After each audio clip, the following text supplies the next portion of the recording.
예배는 그리스도인의 생명줄과 같습니다. 교회에 아무리 좋은 프로그램과 훈련이 있다 해도 예배가 제대로 세워지지 않는다면 그리스도인의 믿음은 온전하게 세워지기가 어렵다 할 정도로 예배라는 것은 우리에게 생명줄과 같은 것입니다. 지난 시간에 이어서 우리가 예배에 대해서 말씀을 계속해서 상고하려고 합니다. 예배는 구원 얻은 성도가 하나님께 마땅히 드려야 할 반응이다, 도리이다라는 것을 함께 살펴보았습니다. 오늘 말씀 1절에 그러므로라는 접속사가 그와 같은 연관성을 잘 보여주고 있습니다. 지난 시간 우리가 공적 예배의 중요성에 대해서 먼저 말씀을 드렸었는데, 주일마다 드리는 공적인 예배야말로 우리 믿음을 지키는데 큰 힘을 주는 거룩한 족쇄가 된다, 은혜의 사슬이 된다라고 말씀을 드렸었죠. 주일을 거룩하게 지키고 우리가 함께 모여서 공동체로 예배를 드리는 것은 우리 믿음을 지키는 마지노선이라고 여러분께서 굳게 마음을 가지고 생각하셔야 합니다.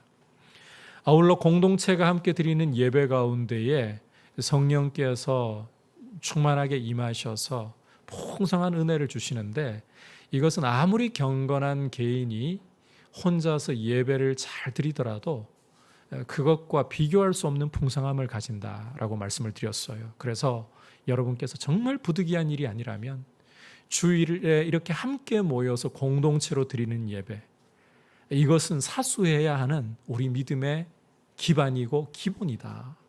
이 점을 잊어버리면 안 됩니다. 이 주일마다 이렇게 반복해서 예배드리는 이 패턴은 여러분의 믿음을 지키는 정말 중요한 마지노선이다. 이 생각을 꼭 가지셔야 합니다.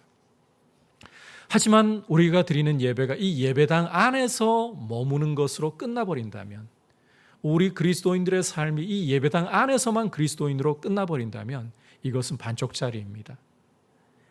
바울은 구원 얻은 성도로서 우리가 하나님 앞에 드려야 할 영적인 예배, 다시 말해 하나님께 합당한 예배는 우리의 몸을 거룩한 산 제물로 하나님께 드리는 것이라고 말씀을 하고 있습니다.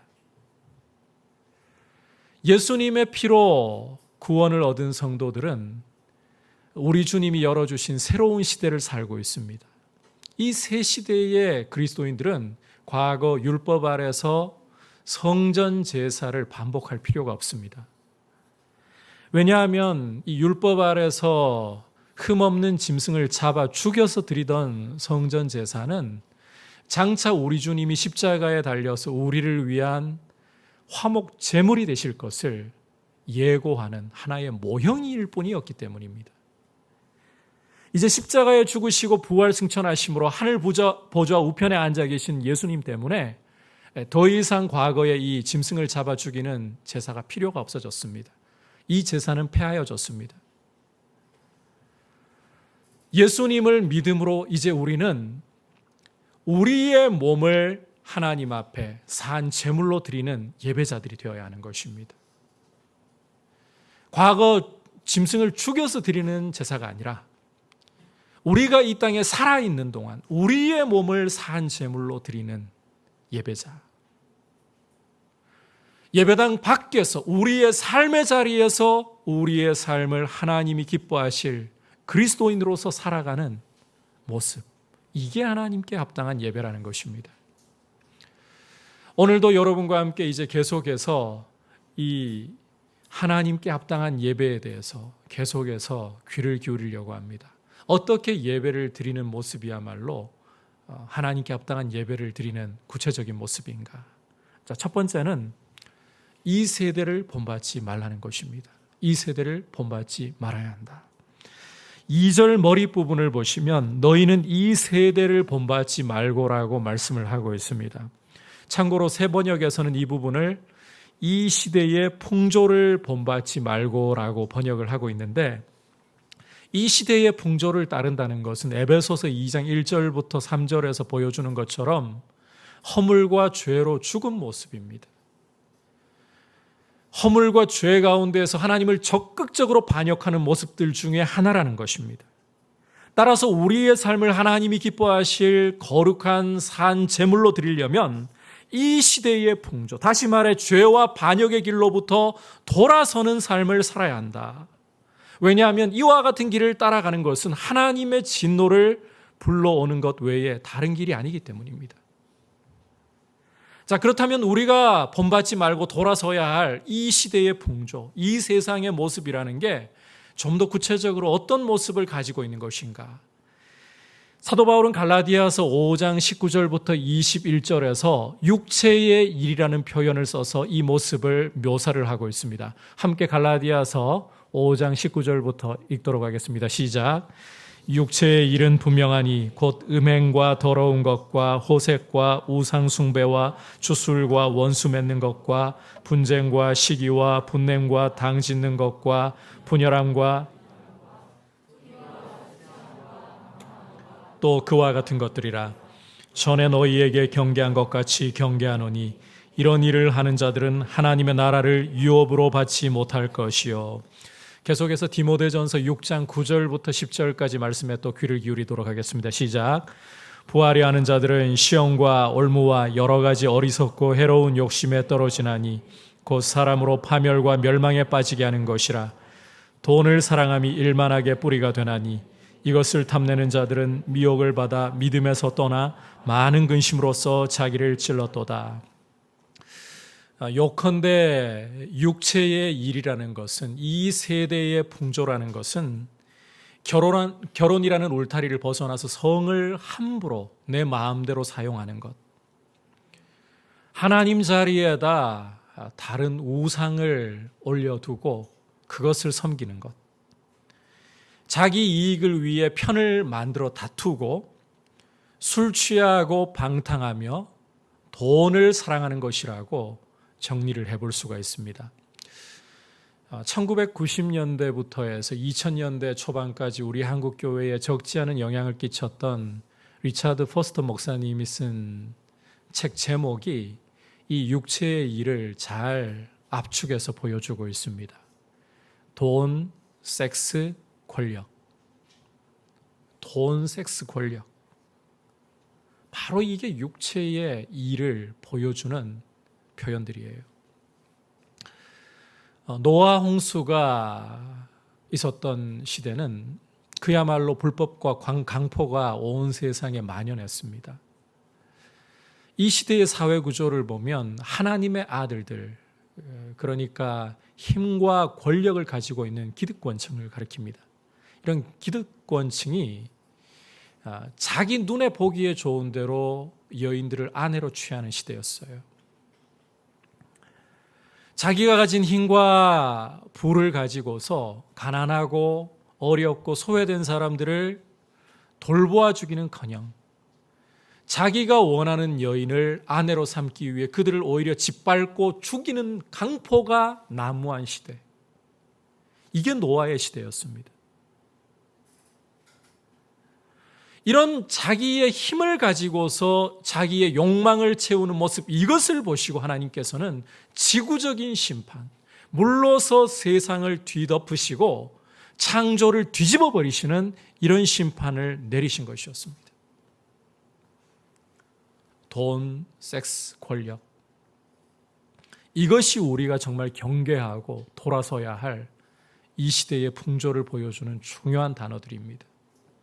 여러분, 돈을 사랑하려 하지 마십시오. 힘을 가지고서 여러분의 욕망을 채우려고 휘두르지 마십시오. 성을 거룩하게 구별해서 하나님 앞에 드릴 수 있도록 결혼을 소중하게 여기고, 여러분, 젊은이들은 정욕을 참기 힘들면 결혼해서 부부 관계 속에서 다른 여자 눈독 들이지 말고 자기 아내에게 충실하십시오. 그것이 이 세대의 풍조를 본받지 않고 하나님 앞에 합당한 예배자로 서기 위한 소극적인 모습이에요. 이 시대는 지금 여러분, 이 성의 울타리가 무너져 내렸습니다. 포르노물이라든지 음란물, 이 정도는 그야말로 약과 수준이고 결혼하지 않아도 그냥 원나잇, 쉬운 일이 되어버렸습니다. 하지만 이것은 하나님 보시기에 하나님이 진노하시고 심판하실 죄악이에요. 동성애도 마찬가지예요. 우리는 사람은 불쌍히 여기고 사랑해야 하지만 이 동성애라는 것은 하나님 나라에 들어갈 수 없는, 고린도전서를 여러분 읽어보시면 하나님 나라에 들어갈 수 없는 죄악이에요. 그런데 어쩔 수 없는 성향, 이런 말 하면 안 돼요. 여러분, 거룩을 지켜나가기 위해서 성적인 순결함이 참 중요합니다. 이미 둑이 무너져 버렸다 할지라도 이제는 예수님의 보혈 앞으로 돌아와서 씻고 오늘부터라도 이 성적인 순결함을 지켜나가기 위해 몸부림쳐야 돼요. 여러분, 있는 바를 족하게 여기십시오.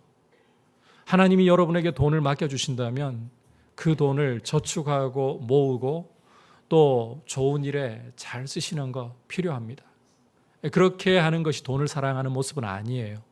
돈을 사랑한다는 것은 돈의 노예가 되고 더 중요한 가치를 돈을 위해 희생해버리는 모습입니다. 주의를 돈을 위해 희생하지 마십시오. 돈 때문에 관계를 희생하지 마십시오. 말씀을 희생하지 마십시오. 돈을 사랑하는 모습. 여러분, 목회자 디모데에게 돈을 사랑하지 말라. 목회자인 디모데에게 주는 말씀이에요.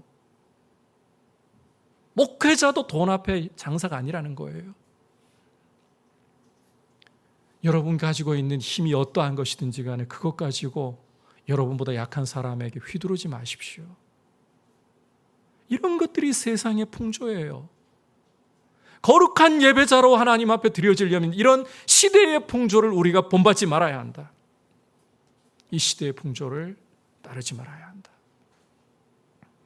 두 번째로 하나님 앞에 합당한 예배를 드리는 거룩한 예배자가 되려면 이제 적극적으로 따라합시다. 마음을 새롭게 함으로 변화를 받아야 합니다. 마음을 새롭게 함으로 변화를 받으라. 2절을 여러분께서 계속해서 보시면 오직 마음을 새롭게 함으로 변화를 받아라고 계속해서 말씀하고 있습니다. 이 세대를 본받지 않는 것이 소극적인 예배자의 모습이라면 적극적인 모습은 마음을 새롭게 함으로 변화를 받아야 한다는 거예요. 마음을 새롭게 함으로 변화를 받아야 한다. 자, 이 마음을 새롭게 한다라고 하니까 그저 깨끗하고 죄가 없는 상태, 정적인 깨끗한 상태를 여러분께서 떠올리기가 쉬울 것 같습니다. 물론 마음을 새롭게 한다는 것에는 이 죄를 씻은 깨끗한 마음의 상태를 당연히 동반해야 합니다. 하지만 여러분, 이 그저 죄가 씻음 받고 깨끗한 마음의 상태, 정적인 상태, 이렇게만 생각을 해서는 오늘 이 말씀을 굉장히 약화시키게 됩니다. 여기 마음을 새롭게 한다는 것은 소위 마인드의 갱신이에요.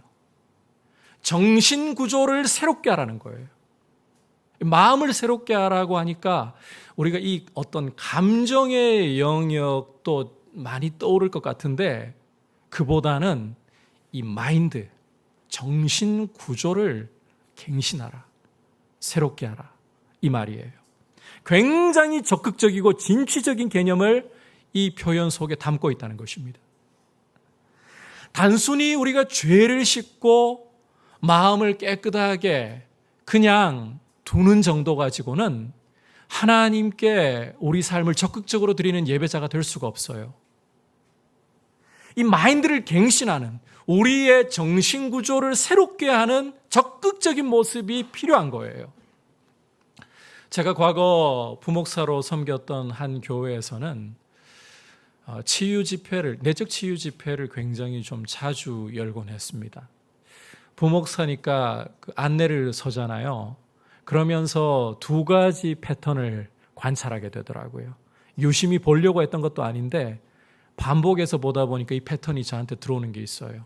하나는 집회에 외부 성도님들 중에 여러분이 오신다는 건데 오시는 분들이 늘 반복해서 오셔서 맨 앞자리에 앉더라는 거예요. 또 하나는 그분들이 거의 동일한 패턴을 반복하시더라는 거예요. 울고 속을 터뜨리고, 그런데 이게 계속 그냥 반복이 되는 느낌을 지울 수가 없어요. 제가 그런 모습을 보면서 마음의 의구심이 어느 순간부터 일어났습니다. 제가 그분들을 직접 만나서 이야기를 나눠본 것도 아니고 그분들 속을 들여다볼 수 없기 때문에 단정 지을 수는 없지만, 정말 저분들이 상처의 치유를 받고 상처로부터 일어서신 것 맞을까? 혹시 세미나 헌팅, 집회 헌팅 하면서 감정만 쏟아내고 카타르시스를 느끼고 그걸로 끝내고 가시는 거 아닌가? 이런 의문이, 이런 의혹이 일어나더라고요. 여러분, 감정만 카타르시스를 느낀다고 그게 은혜 받은 게 아니에요. 그것은 우리에게 하나의 계기를 줄 수 있을 뿐, 그게 진짜 우리 삶을 바꾸는 게 아니에요. 우리의 이 마인드를 갱신을 해야, 이 정신 구조를 새롭게 해야 우리가 정말 우리 삶을 변화된 삶으로 하나님께 드릴 수가 있는 것입니다. 위닝 멘탈리티라는 말을 여러분 들어보셨을 거예요. 이기는 마인드를 말하는 거죠. EPL과 같은, EPL이 아니어도 그 축구팀, 우리 손흥민 선수 어제 경기를 했으니까 축구팀 이야기를 좀 해보죠. 축구팀에서는 할 수만 있다면 리그라든지 챔피언스 리그 같은 곳에서 우승을 경험한 명장들을 감독으로 모시려고 합니다. 선수를 스카우트 하더라도 그 이긴 경험이 있는 선수들을 스카우트를 하려고 합니다. 솔직히 EPL과 같은 그런 그 세계 최상위 리그에서 뛰는 선수들을 보면 이 경기력의 차이가요, 그 사람들 밥 먹고 그것만을 위해서 목숨 걸고 뛰는 사람들이기 때문에 정말 자기 관리하지 않는 사람들 아닌다 하면은 어쩌면 종이 한 장 차일 수도 있습니다. 그런데 이 경기에서 차이를 결정적으로 만들어내는 게 뭐냐? 이 위닝 멘탈리티라는 거예요. 이기는 마인드라는 거예요. 여러분, 스포츠에서도, 축구에서도 이런 이기는 마인드가 이렇게 중요한 역할을 한다면, 싸움에서, 전쟁에서 이 이기는 마인드라는 게 오죽 중요한 역할을 감당할까? 우리가 이 생각을 해볼 수 있어야 돼요. 우리가 하나님 앞에 합당한 예배를 드린다는 것은 이 시대 풍조를 따르지 않기 위한, 다시 말해 마귀와 세상과 나 자아와의 싸움을 벌이는 영적 전쟁을 한다는 것입니다. 여러분, 예배와 영적 전쟁은 떨어져서 갈 수가 없어요. 이 영적 전쟁에서 승리하려면 군인들에게 가장 중요한 것은 사기예요. 이기는 마인드, 위닝 멘탈리티라는 거예요. 따라서 이기려는 정신 구조를 가지는 것이 너무너무 성도에게 예배자로 살아가기 위해 중요하다는 것입니다. 이렇게 정신 구조를 계속해서 갱신함을 통해서 우리의 마인드를 계속해서 새롭게 함으로 지속적인 변화를 이어갈 때에 우리는 하나님이 기뻐하시는 거룩한 예배자로서의 삶을 하나님 앞에 유지해 나갈 수 있게 된다는 거예요. 자, 그렇다면 우리가 이 정신구조를 갱신하기 위해 이기는 마인드를 가지기 위해서 성도로서 어떻게 해야 되는 것인가? 첫 번째는 날마다 회개를 힘써야 돼요. 먼저 회개를 통해서 우리 속에 자리를 잡고 있는 육체의 일들을 자꾸 뽑아내야 되는 거예요. 여러분의 마음이라는 밭에 독초와 같이 고개를 들고 자라나고 있는 음란과 우상숭배와 도적질과 간음과 살인과 이익을 위해서 우리의 힘을 함부로 휘두르는 모습, 돈을 사랑하는 모습, 이러한 것들을 뽑아내야 되는 거예요. 그리고 주님의 보혈로 여러분의 마음을 날마다 씻으십시오. 날마다 우리는 십자가 앞에 나아가 우리를 돌아보고 육체의 일이 우리를 장악한 부분이 있지 않은가 씻어내셔야 합니다. 두 번째로는 성령께서 내 안에 계시고 나를 돕고 계신다. 이 사실을 여러분이 굳게 붙잡고 죄와 유혹과 단호히 맞서 싸우기로 결단하십시오. 많은 그리스도인들이 싸움에 나가기 전에 이미 패배한 마음을 가지고 있습니다. 죄와의 싸움에서, 유혹과의 싸움에서 나는 못 이겨라고 생각을 하고 있어요. 당연히 넘어지는 거 아니야? 왜 당연히 넘어져야 되는데요? 우리 안에 성령님이 와 계시고 우리를 거룩하게 빚어가시려고 우리를 날마다 돕고 계시는데, 우리가 죄 지을 때 우리의 양심을 찌르고 계시고 회개해야 된다는 부담감을 주시고 일어서라고 격려해 주시는데 왜 당연히 져야 되는 겁니까? 성령님이 내 안에 계시고 이 죄의 유혹을 맞서 싸울 수 있도록 힘을 주신다. 여러분, 이 생각을 여러분이 굳게 붙잡고 싸우겠노라고, 죄의 유혹에 피 흘리기까지 싸우겠노라고 결단하십시오. 아시시의 프란시스와 같은 성자로 불리는 분이죠. 이분이 한 번은 그 늑대가 자꾸 나타나서 사람들을 해친다니까 늑대를 찾아간 거예요. 그리고 늑대 형제여라고 하는데 늑대가 눈물을 뚝뚝 흘렸다는 이런 일화가 있어요. 이런 경건한 분이 하루는 갑자기 눈밭으로 달려가더니 눈밭에 드러누워서 몸을 비틀고 몸부림치는 겁니다. 제자들이 갑자기 자기 스승이 이해가 안 돼서 달려가서 선생님 왜 이러십니까? 하는 말이 내 안에 끓어오르는 정욕을 너무 견디기가 힘들다. 여러분, 그렇게 이를 악물고 정욕과 싸우려고 몸부림을 쳐보셔야 된다는 거예요. 안 된다고 포기하지 말고, 내 안에 성령님이 계시는데, 성령님이 나를 돕고 계시는데 싸우겠다고 눈물을 흘리면서도 어금니를 악물고 버티면서라도 싸우겠다고. 여러분, 전장에서 어떻게 눈물이 안 흐릅니까? 어떻게 어금니 안 뭅니까? 어떻게 고통이 없습니까? 여러분, 이런 고통이 있다고 여러분에게 하늘의 평강이 없는 것이라고 생각하면 안 돼요. 싸우셔야 되는 거예요. 마지막으로 패턴을 만들려고 해야 돼요. 습관을 만들려고 해야 돼요. 이게 참 중요한 이야기입니다. 결국 중요한 것은 끝까지 여러분께서 버티면서 이 거룩한 예배자의 삶을 지속해 나가는 거예요.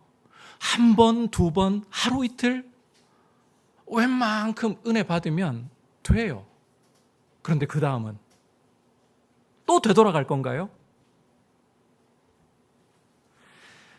여러분, 마귀는 우는 사자와 같이 삼킬 자를 두루 찾아다니면서 날마다 호시탐탐 우리를 삼키려고 노리고 있습니다. 이런 원수와 맞서 싸우려면 날마다 패턴을 만들고 습관을 만들어서 예배자의 삶을, 영적 전사의 삶을 살아야 된다는 거예요. 그러려면 잘 들으셔야 돼요. 편한 것, 쉬운 것을 하려고 하지 말고 힘들고 하기 싫은 것을 하셔야 돼요. 힘들고 하기 싫은 것을. 죄라는 것은 여러분 가만히 내버려둬도 알아서 짓고 알아서 죄의 습관 우리 안에 만들어버립니다. 여러분이 안 좋은 영화, 굉장히 폭력적이고 선정적인 거 우연히 한번 봤죠? 그 다음에 그거 안 보기가 쉬울까요? 보기가 쉬울까요? 보기가 쉬워져요. 노력 안 해도 끌려요. 그러나 성경을 읽고 기도를 하고 성도의 교제를 힘쓰려고 하는 거 쉽습니까? 어렵습니까? 어렵죠.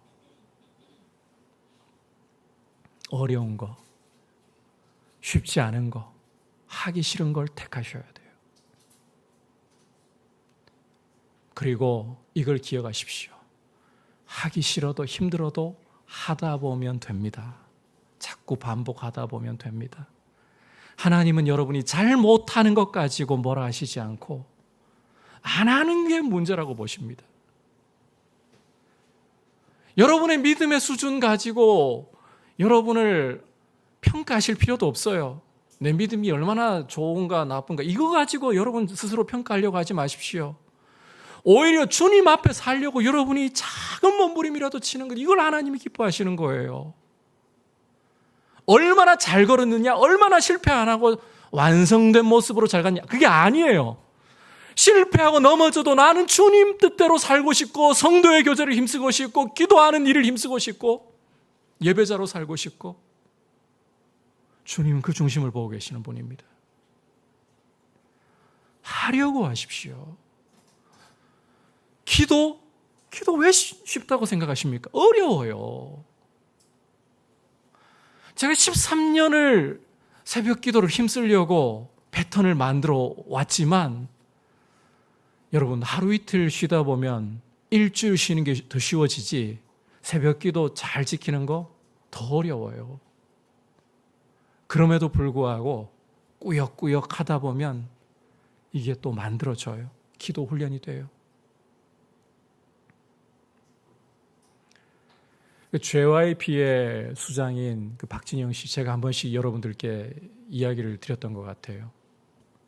이 사람은 무대 위에서 딴따라로서 자유롭게 자기가 펼치고 싶은 것을, 춤과 노래를 펼치기 위해서 방송에 출연해서 그런 이야기 하더라고요. 하기 싫은 것을 한다고. 식단을 관리하고 몸을 관리하고 하기 싫대요. 제 이야기를 여러분께 좀 드려 죄송한데, 저는 매일 푸시업을 300개, 1년 365일 중에 한 360일은 하는 것 같습니다. 턱걸이도 하루에 20개씩은 꼭 당기려고 노력을 하고 있어요. 이게 제가 하고 싶어서 시작했던 일은 아니고 허리 아파서 몸 관리하려고. 새벽 기도 때 몸이 너무 무거워가지고 눈은 떠지는데 침대에서 못 일어나겠더라고요. 기도 생활 좀 힘쓰려고 운동을 시작했어요. 그러던 게 이 자리까지 왔는데 어제 같은 경우 정말 운동하기 싫더라고요. 그 전날 평상시보다 한 100개를 더 했더니 뻐근해져가지고 하기 싫은 거예요. 그런데 어제만이 아니에요. 매일마다 푸시업을 하려고 생각하잖아요. 하기 싫어요. 안 하고 싶은 마음이 더 커요. 해도 한 100개만 할까 이런 생각이 계속 밀려와요. 그런데 하기 싫어도 시작을 하다 보면 한 50개, 70개 이렇게 올라가다 보면 아까워져요, 그때부터. 그리고 해보면 몸이 좀 풀려서 되더라고요. 여러분, 제가 이야기 드리는 것은 이 패턴을 만들려면 반복이 돼야 돼요. 습관이 돼야 돼요. 이 습관이 있어야 여러분께서 영적으로 승리하는 삶을 지속해 나갈 수가 있는 거예요.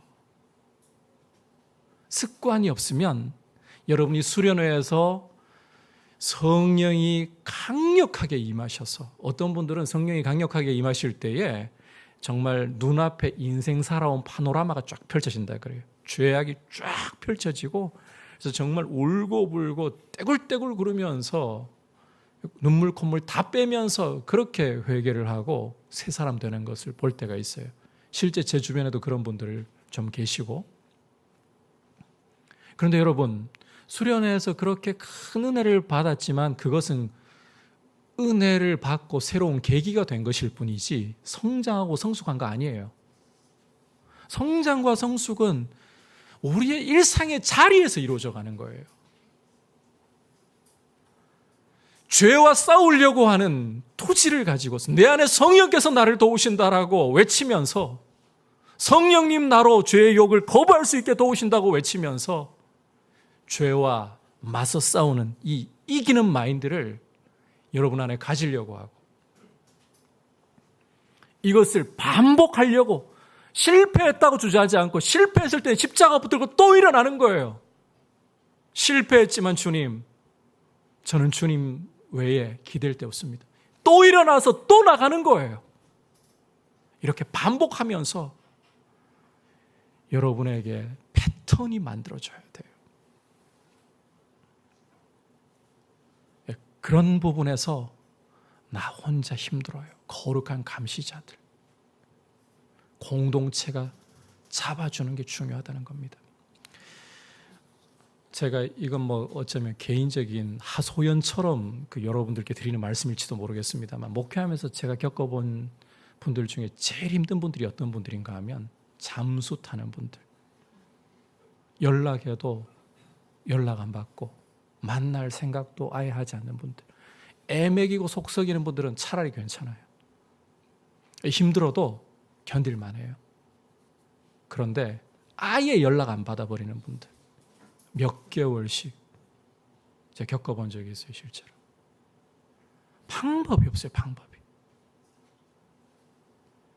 그런데 그런 분들은 조금 회복해가지고 예배 드리러 왔잖아요. 이제 좀 괜찮아지려나? 또 잠수 타고 또 연락을 안 받아요. 그걸 반복하는데 보니까요, 믿음이 안 자라요. 여러분, 우리가 믿음이 자라려고 하면 서로 엮여 있는 게 정말 중요합니다. 하나님도 삼위일체 하나님이십니다. 우리를 그분의 형상대로 만드셨다면 우리의 이 영적인 싸움과 예배의 승리를 위해서는 서로 엮여 있어야 된다는 원리로 만들어 주셨어요. 이 원리 속에서 여러분들이 서로 엮여가지고 공동체로 엮여가지고 싫어도 때로는 좀 끌려갈 필요가 있어요. 말씀 혼자 읽나요? 기도 혼자 하나요? 엮여서 가야 되는 거예요. 콧구에서 가야 되는 거예요. 제가 PBS라는 거 별로 안 좋아했어요, 과거에. PBS가 뭐냐 하면 개인 성경 연구를 말합니다. 좀 직관적인 큐티를 좋아했어요. 그런데 IBF 출신 간사님 출신 형님들이 신학교 다닐 때 제 주변에 다 포진해 있었습니다. 같은 반에 한 6분 정도 계셨어요. 이분들이 저를 콧꿰가지고 끌고 아나톨레라는 성경 연구 모임으로 끌고 가가지고는 난 그 전까지 그렇게 성경 연구 PBS 방식으로는 해본 적이 없는데 리드를 시켜버리는 거예요. 정말 난감하더라고요. 어떻게 해요? 리더가 갑자기 되어버리니까 밤새워서 할 수밖에 없었죠. 안 해본 방식이었으니까. 코로나 터지고 여러분들께 매일 가정예배 영상 올려드리는데 매일 PBS 약식으로 큐티를 했어요. 근데 그것도 참 웃기는 일이었습니다. 제 후배 중에 하나가, 제 출신 교회 후배 중에 하나가 이 PBS 한 거를 공유를 했더니 이 친구가 목사님 매일 하실 거죠? 이러는 거예요. 저는 일주일에 한 2번만 하려고 했어요. 힘들거든요. PBS하고 영상 찍어 올리는 게 보통 일인가? 어디 편집도 해야 되죠. 근데 코로나가 돼가지고 새벽 기도도 회도 못해. 뭐 수요 예배도 없어. 뭐 다른 훈련 만나야 뭔가 할 수 있는 거잖아요. 아무것도 할 수 없어. 목사가 뭐 달리 뭘 할 수 있겠나? PBS를 해가지고 가정예배 영상을 찍어서 매일 올려보자 이렇게 했던 거예요. 그 후배한테 코 꿰가지고 그 친구가요, 매일 아침 제가 이 PBS를 보내잖아요. 매일 답을 달아서 저한테 매일 보내요. 지금도 그렇게 하고 있어요. 코가 좀 꿰야 되는 거예요.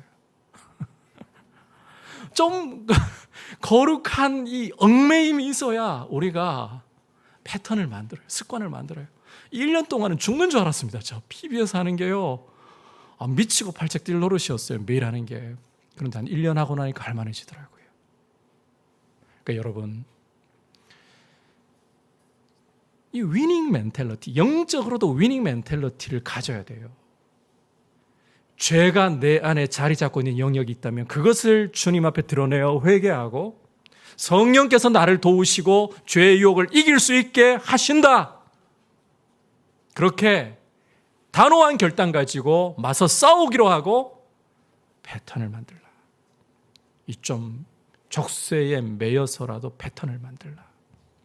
이렇게 할 때 여러분께서 세상의 유혹 앞에 여러분의 믿음을 둔하게 만들어버리는 여러 가지 죄의 유혹 앞에 무너지지 않고 넘어져도 일어설 수 있는 힘을 가지고 앞으로 나아가게 됩니다. 이런 모습으로 서시기를 축복합니다.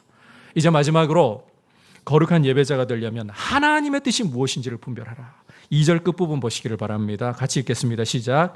하나님의 선하시고 기뻐하시고 온전하신 뜻이 무엇인지 분별하도록 하라. 우리가 하나님께 합당한 예배자가 된다는 것은 결국 하나님의 말씀이 우리 삶에 서게 한다는 거예요. 하나님의 선하시고 온전하시고 기뻐하시는 뜻이 무엇인지를 분별하는 삶. 이 분별한다는 게 그냥 머리로 안다는 게 아니라 알고 순종한다는 의미예요. 여러분, 이 세대를 본받지 않고 정신구조를 갱신해서 변화를 날마다 받고 나아가려고 하는 것은 결국 하나님의 말씀이 내 삶에 이루어지는 이 일을 위해서입니다. 이게 예배자의 합당한 모습이라는 거예요.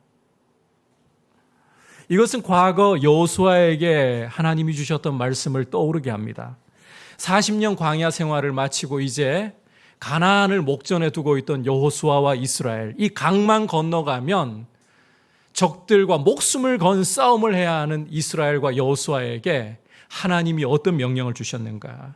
여호수아 1장 7절 8절은 이렇게 말씀을 하고 있습니다. 함께 읽어보겠습니다. 시작. 오직 강하고 극히 담대하여 나의 종 모세가 내게 명령한 그 율법을 다 지켜 행하고 우로나 좌로나 치우치지 말라. 그리하면 어디로 가든지 형통하리니 이 율법책을 내 입에서 떠나지 말게 하며 주야로 그것을 묵상하여 그 안에 기록된 대로 다 지켜 행하라. 그리하면 내 길이 평탄하게 될 것이며 내가 형통하리라. 자, 가나안 정복을 지금 목전에 두고 있고 강만 건너면 목숨을 건 싸움을 싸워야 되는데 어떤 명령 주셨습니까? 이 율법책에 기록된 대로 다 지켜 행하라. 율법책에 기록된 대로 다 지켜 행하라. 아니, 싸우려면 지금 창을 준비하고 칼을 갈고 어떤 지원을 해 주실 건가? 이 말씀을 주셔야 될 것 같은데 이 율법책에 모세가 너에게 명한 대로 다 지켜 행하라. 자, 주목할 것은 7절을 여러분이 다시 보시면 여호수아에게 하나님께서 강하고 극히 담대하라는 명령을 주고 계시는데 이것은 가나안 땅에서 만나 싸울 적들 때문에 주시는 명령이 아니라는 거예요. 자, 문맥을 여러분께서 보시면 모세가 내게 명령한 그 율법을 다 지켜 행하고 오직 강하고 극히 담대하여 나의 종 모세가 내게 명령한 그 율법을 다 지켜 행하고 이 적 때문이 아니고 하나님의 말씀을 지켜 행하기 위해 강하고 극히 담대한 마음을 가지라는 것입니다. 우리가 강하고 담대해야 할 이유, 하나님의 말씀을 세우기 위함이에요. 적과의 싸움 때문에 강하고 담대해야 된다. 이런 마음이 우리는 큽니다.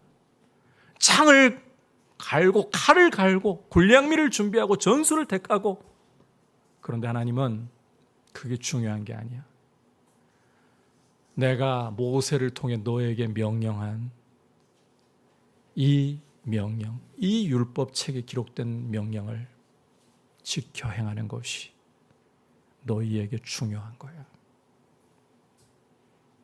그리고 이 말씀에 순종할 때에 하나님은 여호수아에게, 이스라엘에게 내 길이 평탄하게 될 것이며 내가 형통하리라고 말씀하십니다. 적과 싸우는데 하나님 말씀대로 나가면 하나님의 능력이 임해서 이 적과 장애물들을 하나님이 돌파하게 해주신다는 거예요. 적이 없는 삶, 장애물이 없는 삶, 고난이 없는 삶을 하나님이 말씀하시지 않고, 고난이 와도 장애물이 가로막아도 원수가 가로막아도 그것을 돌파해낼 수 있는 하나님의 능력이 나타나는 삶. 여러분, 하나님의 능력 없이 그냥 아무 어려움 없이 밋밋하게 사는 삶이 그리스도인의 삶이라고 생각하지 마십시오.